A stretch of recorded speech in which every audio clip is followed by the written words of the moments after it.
Welcome to Athletes Unfiltered. What the hell's going on here?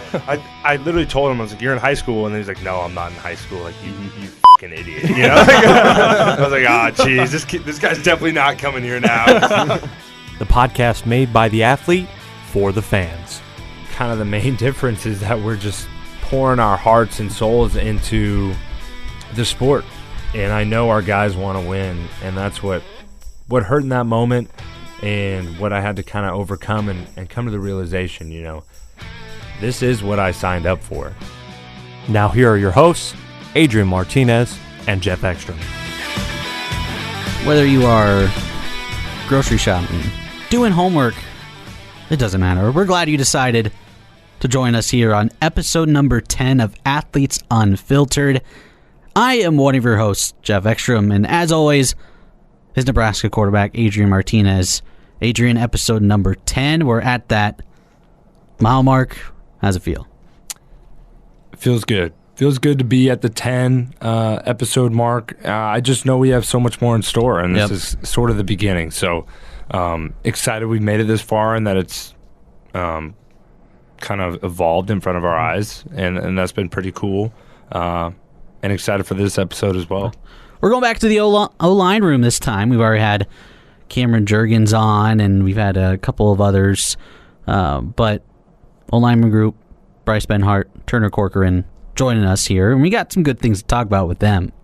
Yeah, we definitely do. I'm excited to get these guys on, these young pups. My two tackles, love them to death. They're really quality dudes, and just the sheer size of them is something to see. Yeah, certainly.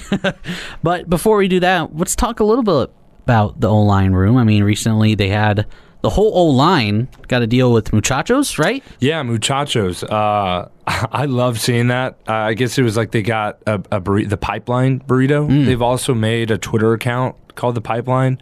Done a lot of cool things there, just sort of making the most out of their NIL experience, you know.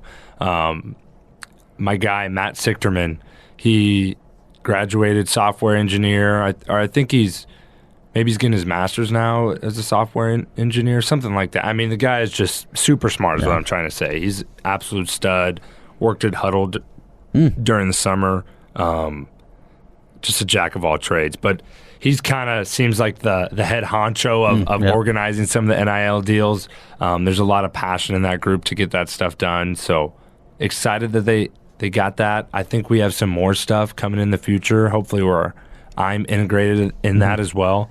But those guys have some things going for them. I think when we win some games this year, only more things will come. And it's interesting because I feel like the offensive line room is such a unique fraternity on its own that NIL just is a natural fit for something like that.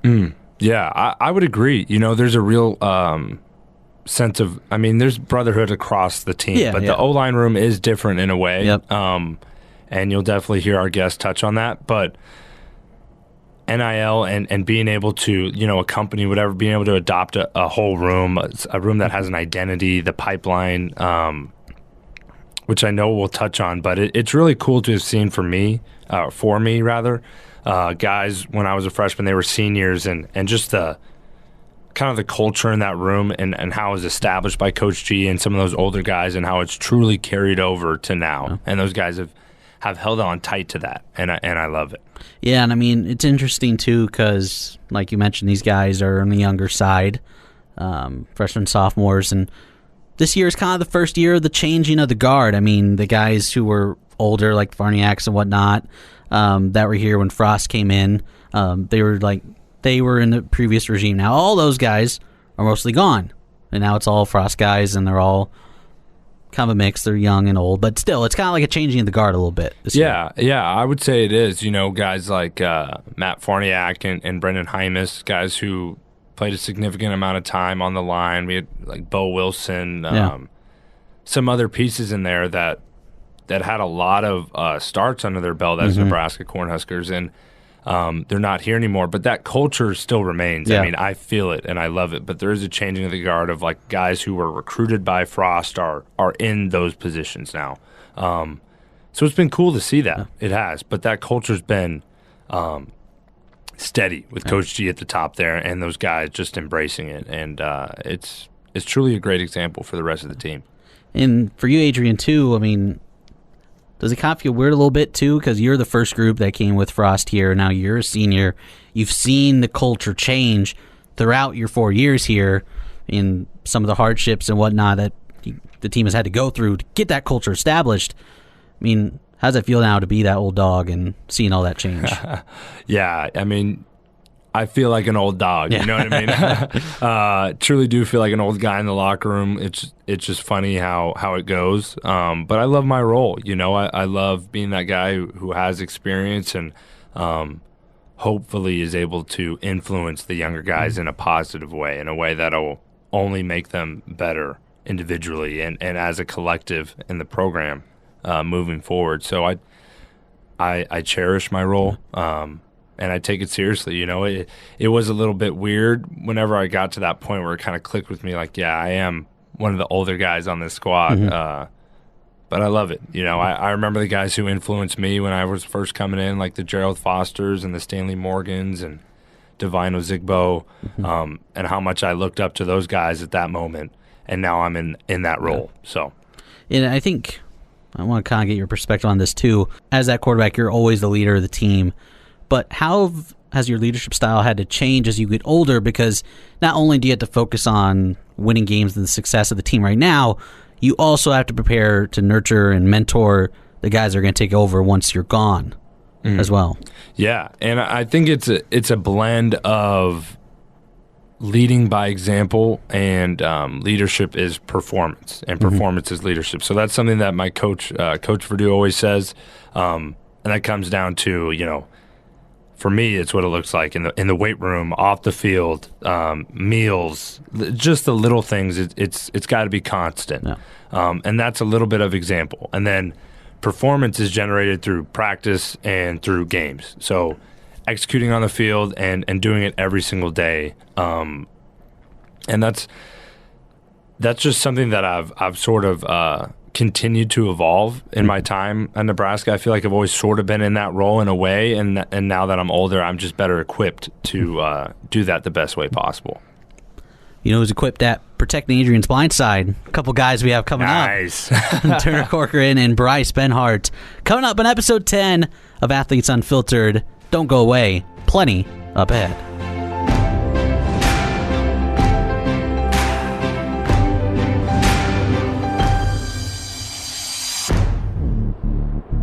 Welcome back. Episode number 10 of Athletes Unfiltered. Geoff Ekstrom along with Adrian Martinez, and we have moved on to more O-line room stories. Bryce Benhart, Turner Corcoran, join us here. Athletes Unfiltered, episode 10. Gentlemen, thanks for hopping on. Thanks for having us. My guys. The two tackles. Yeah, look at them. They can't even decide who's going to speak first, you know, over here. Benhart dropped his phone first 2 seconds in here. It's all good, though. Gotta get comfy. Gotta get comfy. Big guy. Hard to get comfy in a small room, huh? Exactly. How do you like, this is just totally random, but how do you like flying on airplanes, man? You gotta hate that. It's hard to find a good spot. Just because it's hard to find a good spot. I mean, exit rows are a blessing, and first class is a blessing. Everything else is just not it. Yeah, dude, I'm 6'2", and I hate normal seats. I'm like, I need an exit row. Yeah. And you're 6'9". Yeah. It's not fun. No, not at all. What about you, Turner? Planes are cool. Planes are cool, huh? Yeah, I'd rather drive, but, if we're going to go fly somewhere very far away like Rutgers or, Ohio State, I'd much rather fly. Smart guy. Smart guy, for sure. All right, let's jump to some real, football stuff about you guys. Would you consider, Minnesota's, it's Midwest, huh? Mm-hmm. Yeah, it's not North. Yeah, so Midwest. Both Midwest guys. Let's talk about recruiting journey and what led you to Nebraska. I was obviously at Nebraska when both you guys were recruited, and I was pretty psyched when you both committed. So, want to go through that for me? We'll start with you, Turner. Yeah, definitely. So my recruiting process started off really early. Sophomore year, I got a few offers, and then I decided to cut my list down to 7. Nebraska was obviously one of those top schools that were in that list. And from there on out, I kind of decided that, I wanted to stay closer to home. And, obviously I had KU, K-State, Oklahoma, and Nebraska kind of in that general area. And, leading down to it, I really looked at how genuine the coaches were. And, there's a thing that Coach Frost kind of told me early on before I committed, and there was this thing called a BS meter. I'll let you kind of think about what the BS means, but Hey, we can cuss on this podcast. Okay. Yeah, it's unfiltered. Bullshit meter. Wait, what was it? Hold on, say it again. Bullshit meter. Okay, there you go.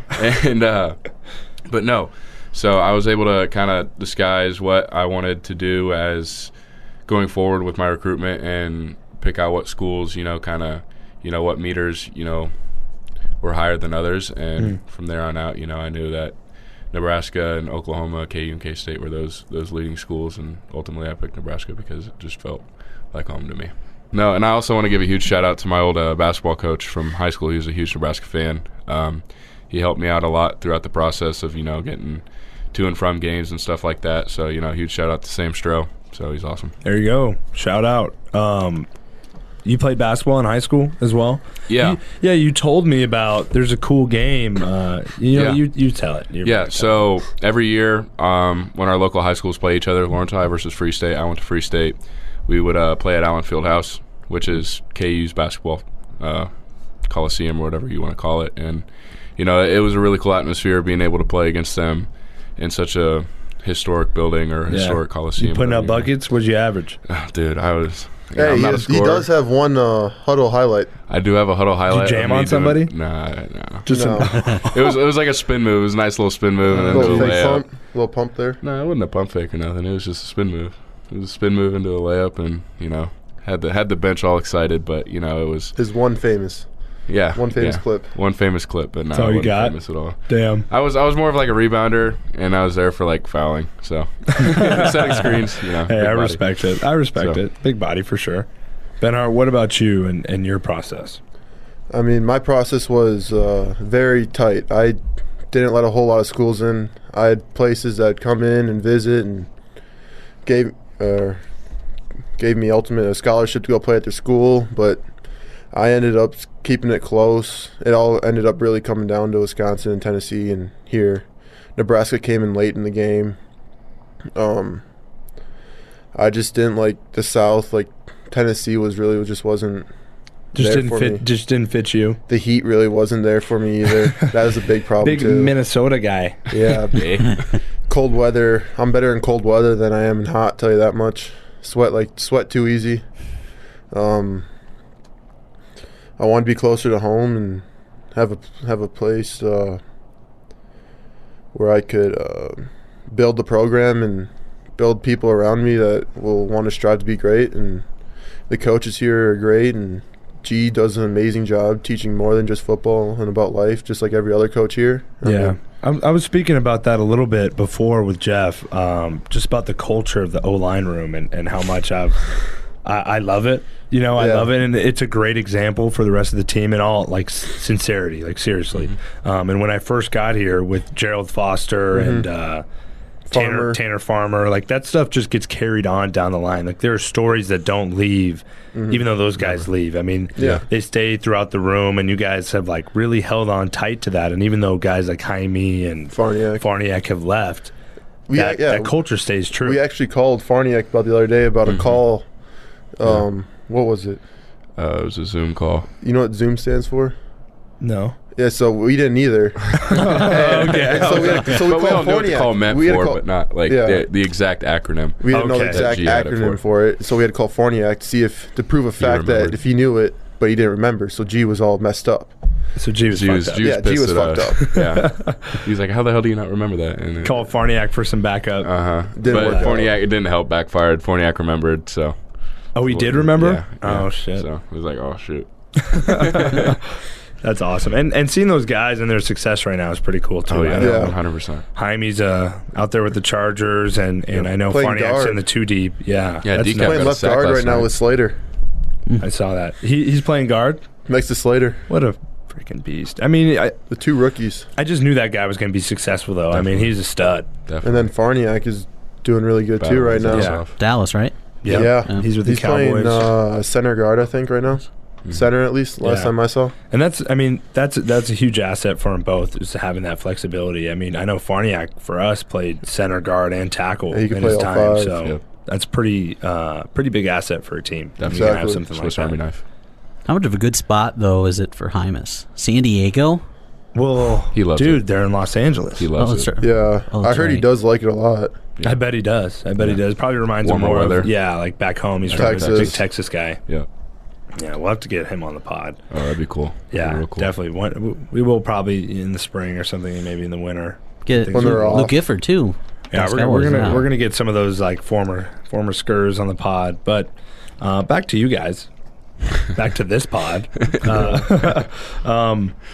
How was your transition to Nebraska? I guess I'd imagine for you, probably wasn't too big of a transition for either one of you guys. No. Midwest Geographically, guys. not at all. Yeah, geographically, I mean, it's close. It's cold What, everywhere. what about the city itself? Did you come from a big spot? I Benhart? mean, my town is about 65,000 probably. So I'm south of the Twin Cities by about 30 minutes.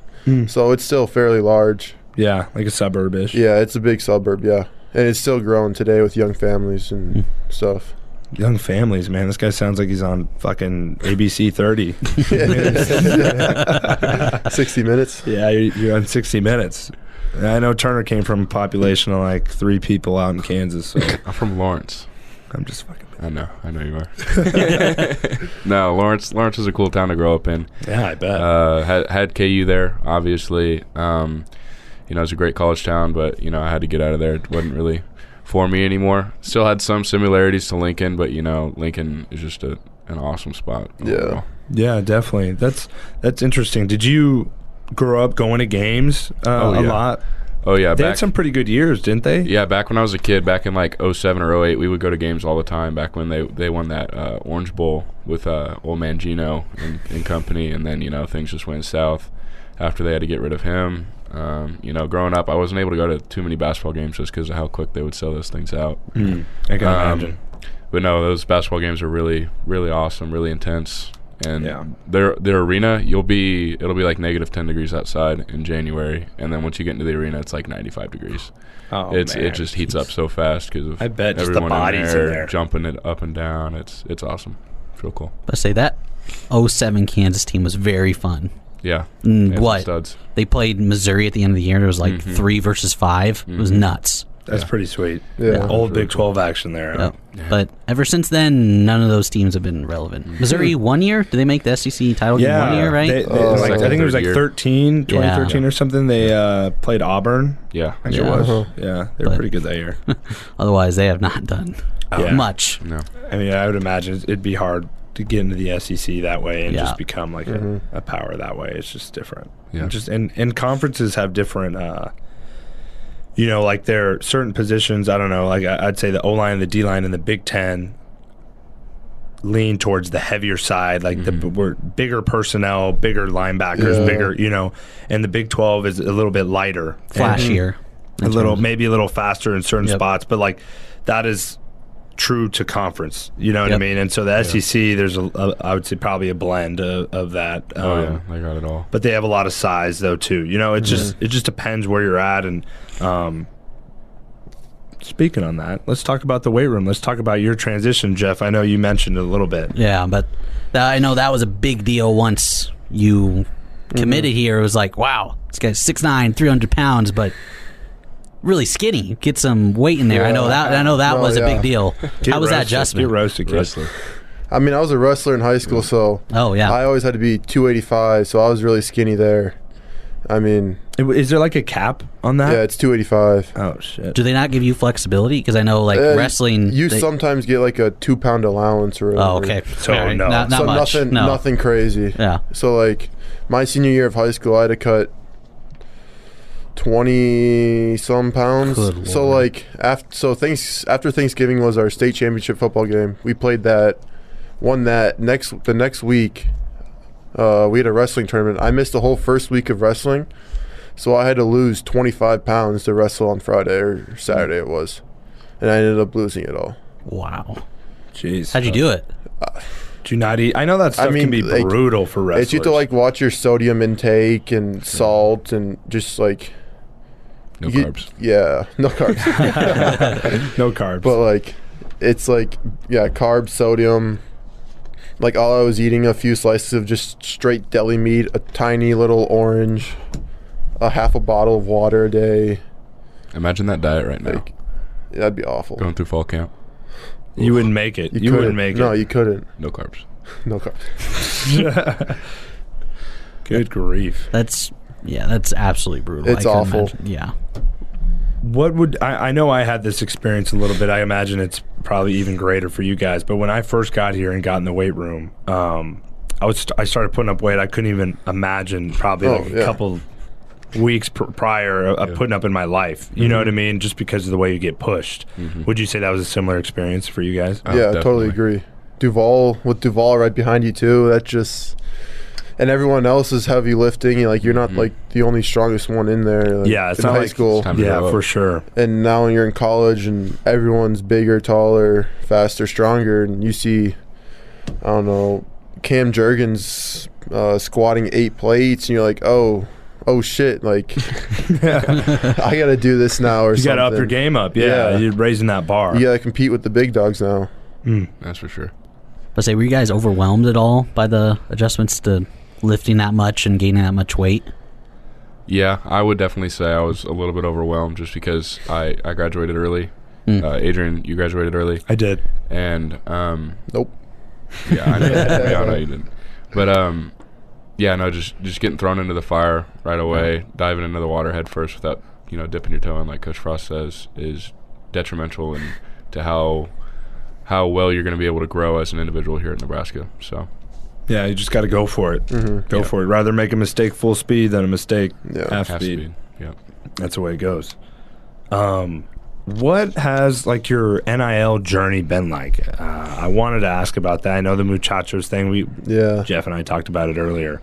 I think we possibly have some other things in the works. What is kind of your game plan? Do you want to share? Do you want to keep that secret? I don't know. It's too early for me right now. I'm still figuring everything out. Yeah, I'm with Bryce on that. But also the pipeline. We've there's about 7 or 8 of us. Shout out the pipeline. Shout out the pipeline. We got a nice little deal with muchachos earlier, like you said, which is awesome for us to be able to generate market value for ourselves, but then also as a group. So, jumping back to football, man, what would you guys say is? I'll never forget my moment, but your guys' moment of like, man, I'm playing big time college football. Like this is legit. You know what I mean? I'll tell mine first, give you guys some time to think. My freshman year, first game playing against Colorado at home. I mean, place is packed, but I was juiced, juiced and ready to go. Wasn't afraid of the moment. I run some speed option to the left, and I'm kind of running around. I do a little juke move, and I'm pretty much just cutting back into the big boys, into the linebackers who are flowing hard over the top, but like I'm just no regard out there. And finally, it catches up to me. 6'3", 240 Mike linebacker from Colorado just comes and decks me out. My feet fly out from under me, and it's like not a ton of people like realize how big a hit it was, but when you see it on film, I'll bring it up when we go back to the stadium. All right. I get my shit rocked. And I'm like, oh, okay, this is how they're hitting. I'll never forget, I also did that game, I did like a fake slide. I was running and I like acted like I was going to slide, and I didn't. I kept running, and I had like 3 guys just pile drive me into the ground like on the sideline. No flag. Like the refs aren't going to bail me out. I freaking earned that one. Yeah. You know what I mean? There's little moments like that when I was first going. Bryce. Either probably just my freshman year running out of the tunnel walk, that one, or probably getting my first snaps my freshman year in was it the NIU game, I think it was. Yeah, Northern Illinois. Yeah, when the 2s and 3s got in. And that was probably a big one. That was probably the biggest one. I was like, oh, I'm here, like, let's score. When Noah Vedral ran in, I was like, oh, this is time now. It's like time to take over, and it's big ball now, big boy ball now. So I know it's different for you, Turner, because what? You got your first action against Ohio State last year? Yeah, in the first game. Yeah. We were down, and G was like, He was like ready to throw me in, and he threw me in, and I was kind of like walking around, and it was just dead silent. I was like, oh, this is college football? Yeah. No. Yeah, that's funny. Yeah, because your first experience was a COVID year. I kind of forget about that. No, but I mean, in all, it was a great experience, that game. Just being able to get out there for a few snaps, I think it was like 10 snaps, and just to be able to go out there and compete against those guys that were playing in a national championship was big time. What about... So your first start was the Rutgers game. Correct. What was that like for you, kind of going through that process? It was a little surreal. Like when it happened, like when Jaime said that he was leaving for the draft, I didn't really know what to do. I wasn't like freaking out, and I wasn't like, I don't know, it's kind of, I wouldn't say probably even keel, kind of just level-headed. You know, I was like, all right, let's go. And then once the game started like getting closer and closer, I started like, all right, I'm really like, it's about to happen. And then in the locker room and everything, I was a little bit jittery, and then Coach Hunter, you know, I say this all the time, and Coach Hunter, he was like, you know, it's just another Friday night in Lawrence, Kansas, and in our reality, it was pretty much like it because it was Friday night. Obviously, we're not in Lawrence, Kansas, we're in New Jersey. But no like, fans. there was no fans there. It wasn't like super crazy loud, and it wasn't really like a whole lot of, I wouldn't say pressure because there's a game on the line, but you know, there wasn't like things in the back of my mind like crowd noise and stuff like that. But I was just knew able what to you were play. doing, and you were ready to go. Yeah. And I like that Coach Hunter. You know, I knew that guy when he was on our team, so I don't know. It's hard for me to call him coach, but that's so true. You know, thinking of it in that way, you know, phrasing it that way, like it's another Friday night in Lawrence, man. I like that. I'm not from Lawrence. I might have to use it. Let's say that Rutgers game was really weird. I don't know if you guys got the same thing. Yeah, Friday night, it seemed like you guys were the only game on. No one was there. It was pitch black in middle of New Jersey. No one was at the stadium. Like even us here, I was one of the broadcasters for KRNU, and we were all alone here in this building broadcasting it. So it was just all around. It was just weird. And I think the time of the year of when it was taking place, it's like the 18th of because December. everything was just kicked back so far. Well, wasn't there a giant snowstorm the other day or something like that too? Yeah. And We like, flew into like a massive snowstorm, or like the day after a snowstorm. So there was like huge mounds of snow on the runway just right next to us as we were flying in. I was like, this and is it was crazy. like we had to wait in the hotel all day. I forgot that game was pretty damn cold. Yeah. I remember I had to cut my sleeves off. I don't even want to get into that, but it was needed. It was needed. It was, New Jersey, no one there. I remember a night game. Nothing worse for me than sitting in a hotel all day because you fly to the game, you know, Friday midday, sleep in. All right, that's sort of nice, and then all day you're just watching games or watching whatever. I think Friday there probably wasn't a lot of games on. We were just watching. And we're in a whole TV, different watching time zone film. too. We're in a different time zone. We're just waiting all day to play this game, and then we get back at like 4 in the morning in Lincoln. Yeah. I remember that. That was brutal. Yeah, brutal. Awful. Yeah. Was that the weirdest game you've ever played in? If not, what is? Probably. I mean, just because there's no one there, you're in the middle of New Jersey, it's freezing out.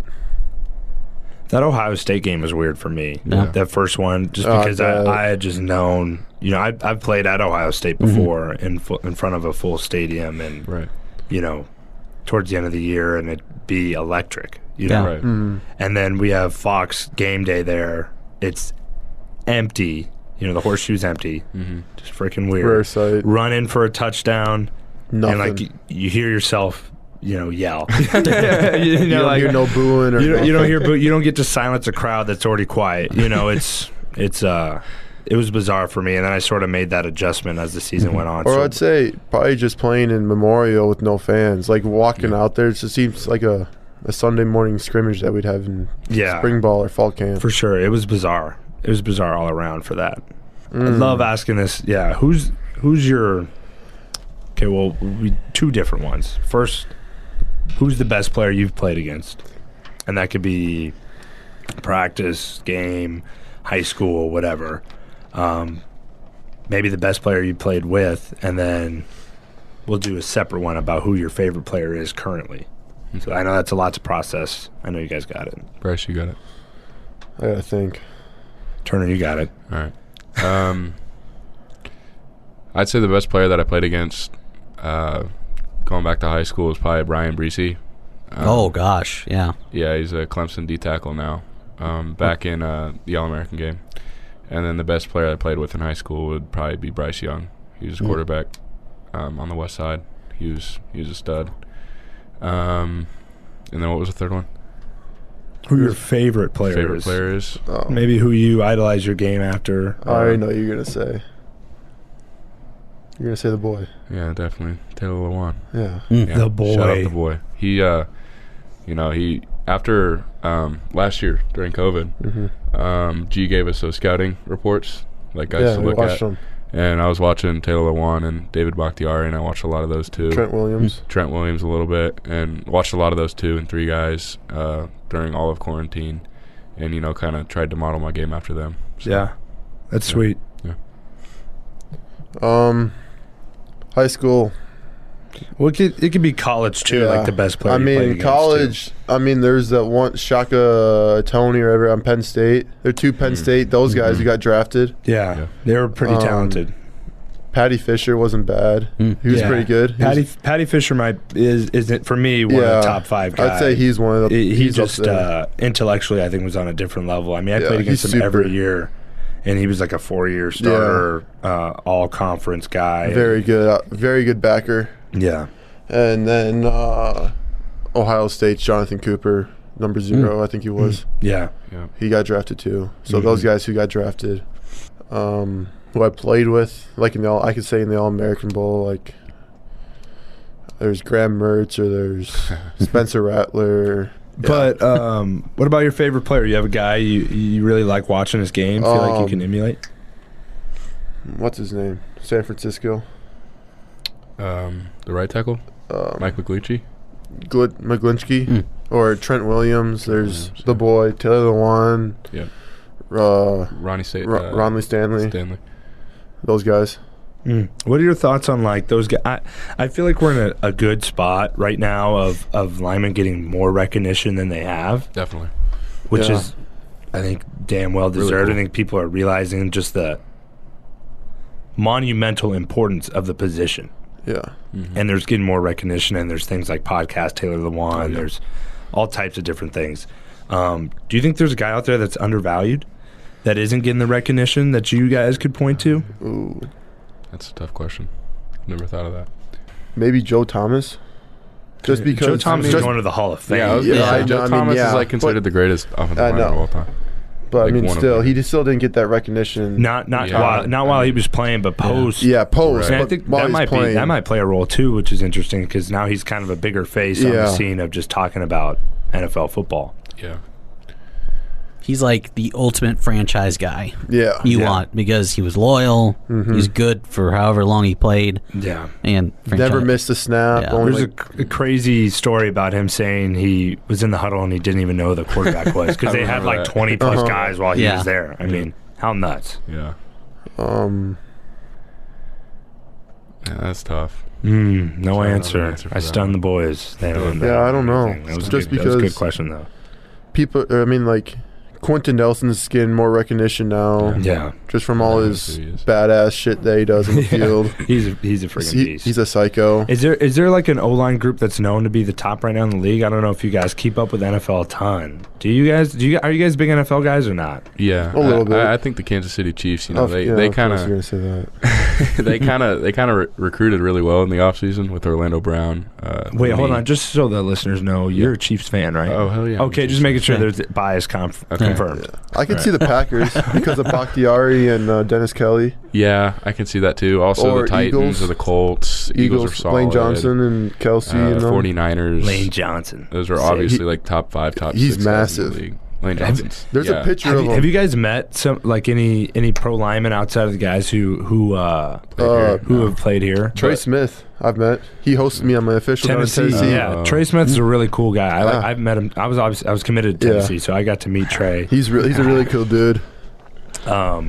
Yeah, good guy, and I think he was undervalued. I know he had some health issues. Yeah, but everything I've seen on Twitter and stuff about him, I mean, you never know about Twitter, but Twitter's Twitter. Seems like he's doing a really good job where he's at. But no, going back to the Lane Johnson thing, talking about how freaky he is. Yeah. Coach G coached him with the Eagles. Yeah, offensive when he line was the coach. assistant coach there. And I guess we were talking to G one day because we were talking about like BMIs, body mass fat and index, how fat you are pretty much. Yeah. And I guess Lane Johnson's like 9 or 11% body fat. You're joking. No, Yeah.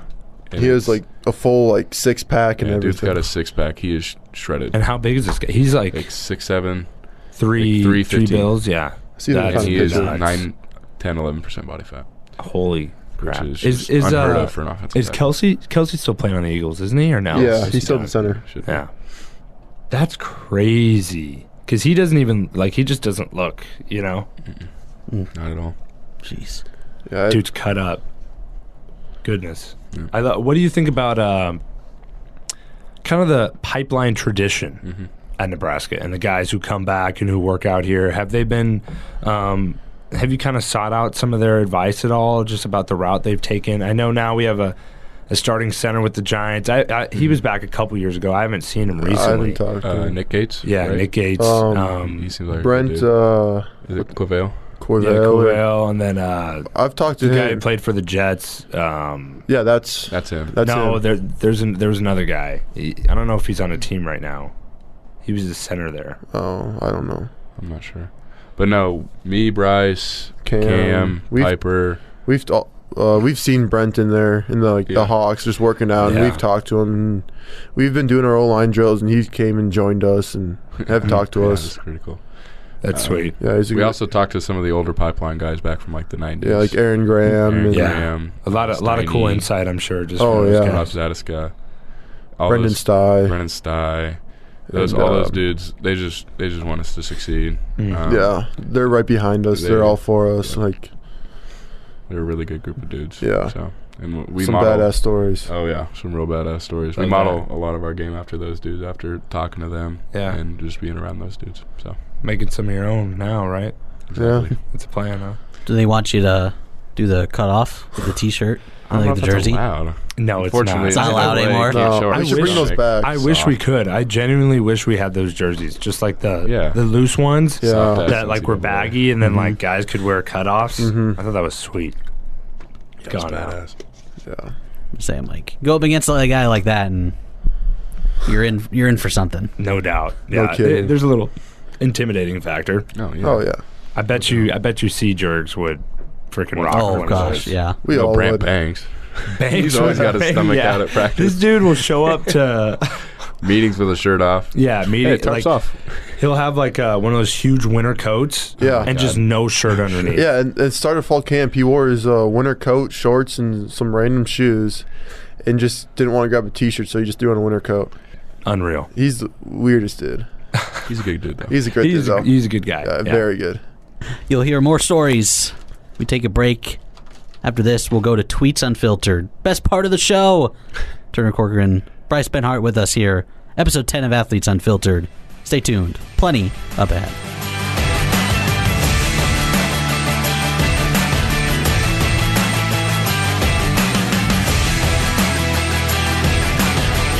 Welcome back. Athletes Unfiltered, episode number 10. Turner Corcoran, Bryce Benhart with us here, along with Adrian Martinez and Geoff Ekstrom. Tweets Unfiltered time. And gentlemen, you got a few for us. What do you got? Go for it, Turner. All right. So back when I committed, back in 2019, I had committed to the University of Nebraska, and a coach, not going to say the school, not going to say his name, he said, the future is bright here in blank university. We want guys who want to be here in the land of the greatest fans in America. If you can't see that, and then he shared a little GIF with someone looking at a piece of paper, and it was a very small piece of paper. I don't know what he was trying to say there. I think he was trying to subtweet at me. And it was the same day that I committed here, and it was the same day that another one of my buddies in the class committed to a different school in the same state. And it just seemed like it was a little bit, kind of targeted at me and that guy. And He was just salty.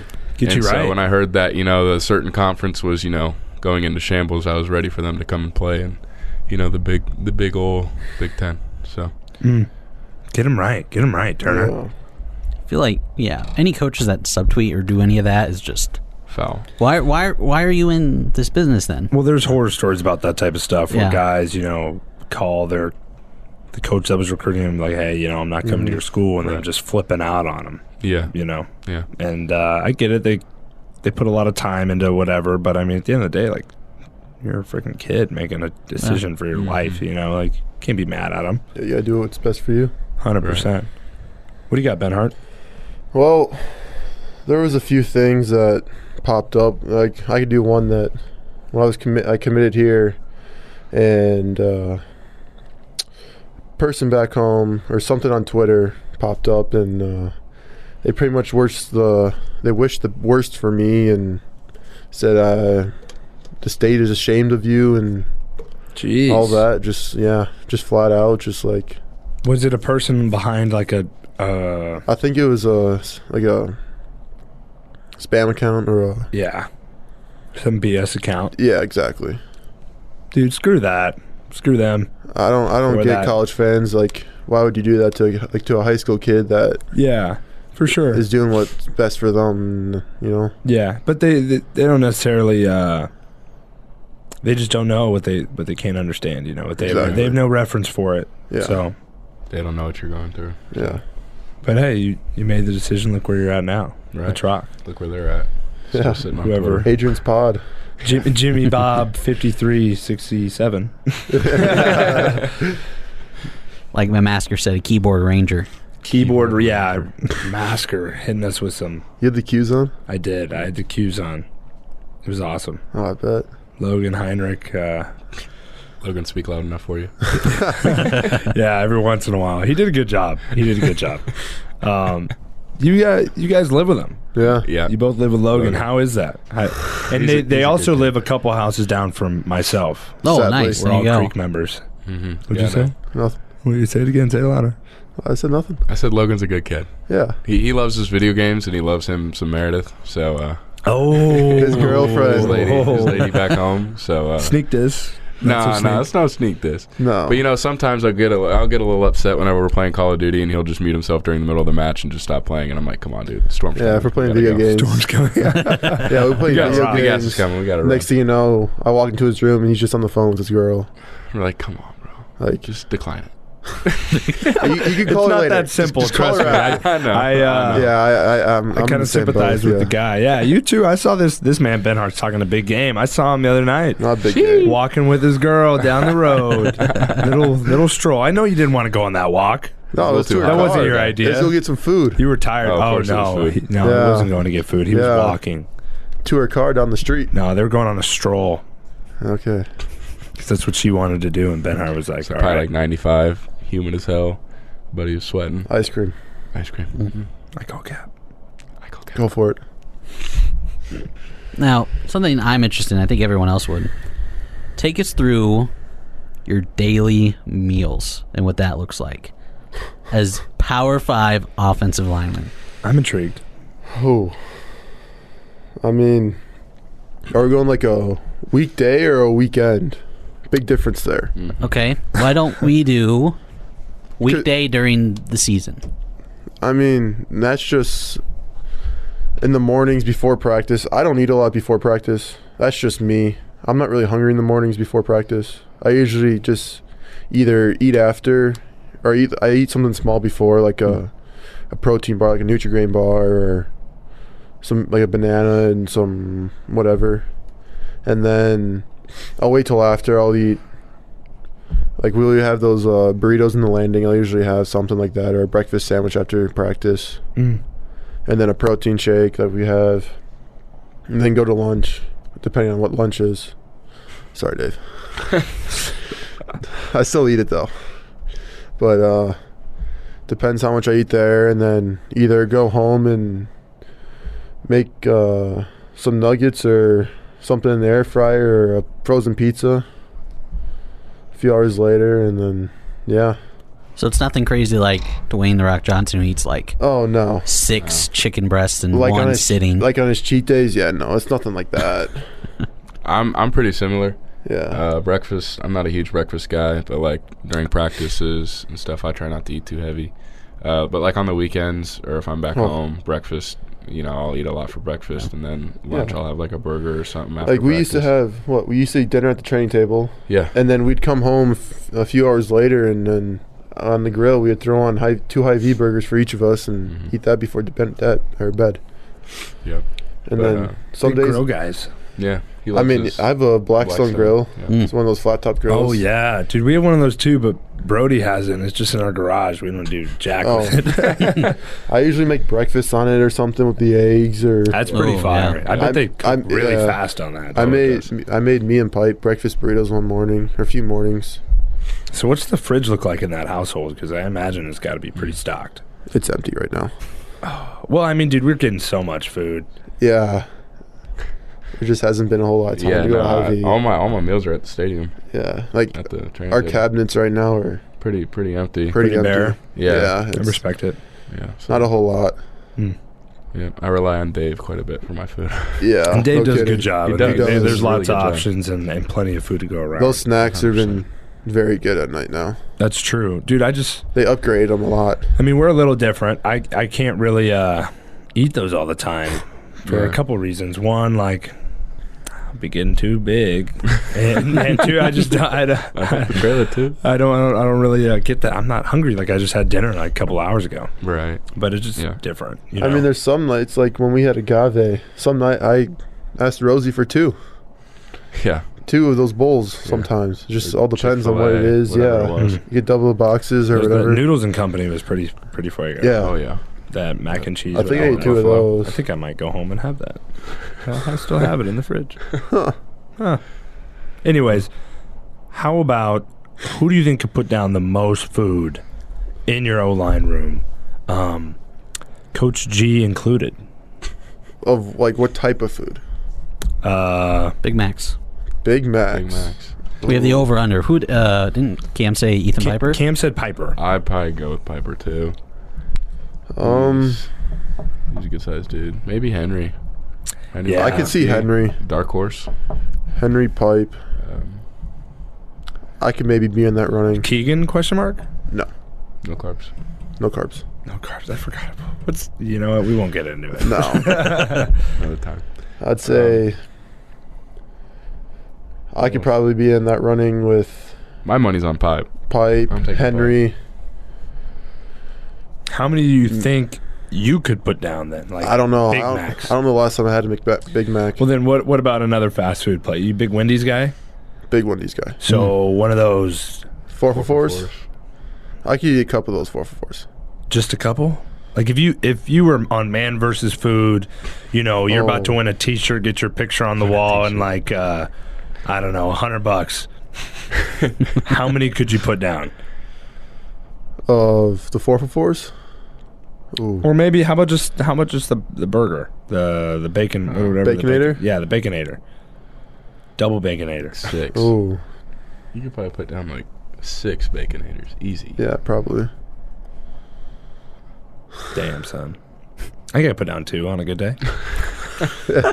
You guys ever been to In-N-Out? Side note. Once. No. What'd you think about it? It was all right. And now it's I only had it And once. that's very though. good. I had That's it very once. In-N-Out is Never been. goated. I had It's it the once. best of the best. Want to know the You should try it furthest? again. Go get the 4x4. Oh, yeah. Okay. Believe me. Want to know the furthest place west I've ever been? Where? Garden City, Kansas. Oh God. Freshman year. Why would Bless you go your there? Freshman year playing Taking a in visit? a no, playing in a I don't know, it was like a regional championship game to head to semis or whatever, but dog stomped them, and then it's the furthest place west I've ever been. Garden City, Kansas. Dang, Not a dude. whole lot out there. Smells like Homebody. cow crap. You Adrian, you can take us up to California. yeah, to, I'll take you guys out In-N-Out. to California. Yeah, stop at a couple In-N-Outs. Entertain me. Yeah. I will entertain you. These guys, you know what? We can't even get into that either. I won't get into that either. I'll leave that at bay. Last time I did that with Double D, he was giving me shit about it in the locker room. Called him a fruit basket. Yeah. Well, Adrian, what's the most overrated chain here in Nebraska that you've noticed? Well, no. How about get your thoughts on? None of you are in Nebraska, so Nope. what are your thoughts on Runza? Burgers are good. I like the burgers. I think the burgers are underrated. The burgers are good. See, but that's so weird. But the actual Runza is not good. It's fine. See, I like Runzas, the actual Runzas, but it always just struck me as bizarre that everyone from Nebraska is like, yeah, I go to Runza's to get the burger. No. Runza's for the Runza.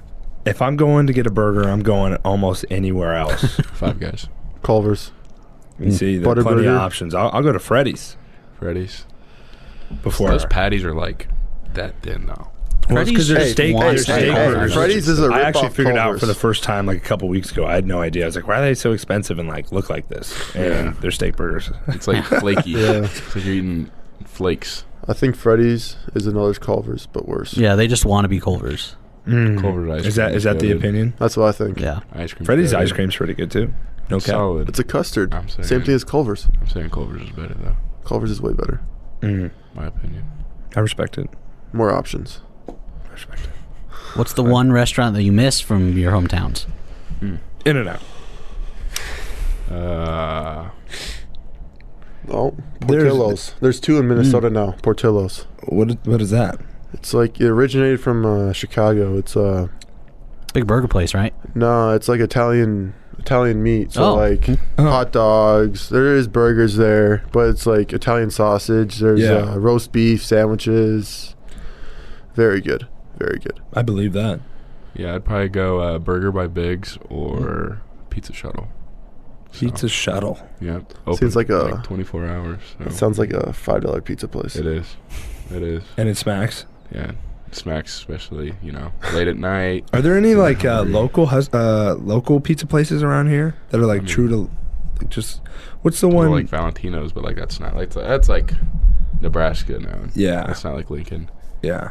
I don't know about Lincoln now. I mean, Interesting. Boss's Pizza, I think. Bosses? Yeah, right? I've never been there. I've never heard of that. It's open till like 3 a.m. There's a place that has like cream cheese on their pizza. Dude, actually, there's a place in Omaha. what it's called called. Paizones. Fire. So fire. So fire. Owned by a former Husker player.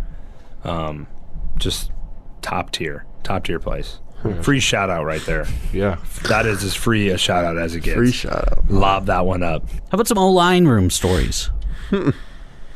Yeah. What's the day in life of the O-line room? A lot of coughing, brought to you by Brant Banks. He's in quarantine right now in the line room. He's not in actual quarantine. No. We just put him on the other side of the room. 'Cause he and a few coughs others too 'cause much. He coughs a whole lot. And it's not COVID. Yeah, What specify else? that. Thank you. Yes. Yeah, it is not COVID. No COVID. Just a common cold. You guys got to have some. I mean, everyone's just silly in there. We all just joke around, really. Last year, the catapults that we wear? Yeah. Oh, well, yes. I'll do a brief explanation of what a catapult is. It's Okay. pretty much like tracks how fast you're running, your output, your Yeah, exertion, how your far heart you rate. run Yeah. and all that. Yeah. So, last year during our fall camp, our 2-month-long fall camp, Yeah. kind of just to bypass the time, we were getting ready before practice. We were up and- before meetings like 10, like- 15 minutes early, just chilling in the team room because that's where we meet. Because the O-line room's too small and the outside linebackers took it. But Matt Forniak has his catapult on. Yeah, no like shirt on underneath. they got on like a singlet. Yeah, you so, made like- it look like a Oh singlet. yeah, So, because they're like- like sports bra looking things. Yeah, so he pulled it down to his gunner pants and he tucked them in his gunner, so it looked like a singlet. Him and Cam did that, and we turned off the lights in the O-line room, and we did Matt Forniak as the Big Show, and then Cam was the Seamus, was it the Irish Seamus, dude? yeah. And we had them do their outros into the team room, and then they did a little wrestling match for us. Put the lights off and everything, throwing freaking water bottles awesome. at each other. It was kind of fun. But otherwise than that, we're just. I don't know. Who won that wrestling match? Forniak maybe? I think it was Cam. I don't know. It's funny. Cam looks like he should be a wrestler, but he played basketball in high Yeah, school. You know. yeah. Yeah, Cam's a freak. a freak athlete He there. deserves to be on that freak list. I forgot he was on that. Mm-hmm. Good for him. He's gonna prove some people this year. I think. There goes your phone too. Yeah, I can't talk now. Talk too early. I did. Bryce Benhart, Turner Corcoran with us. Athletes Unfiltered, episode 10.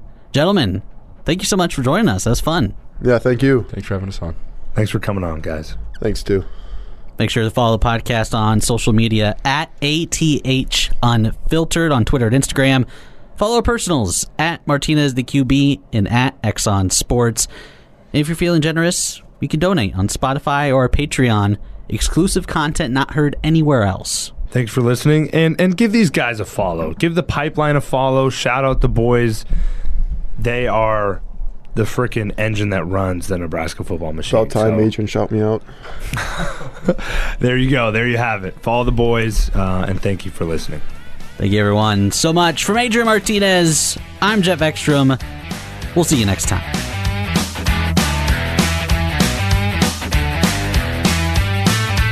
A Hurrdat Media Production.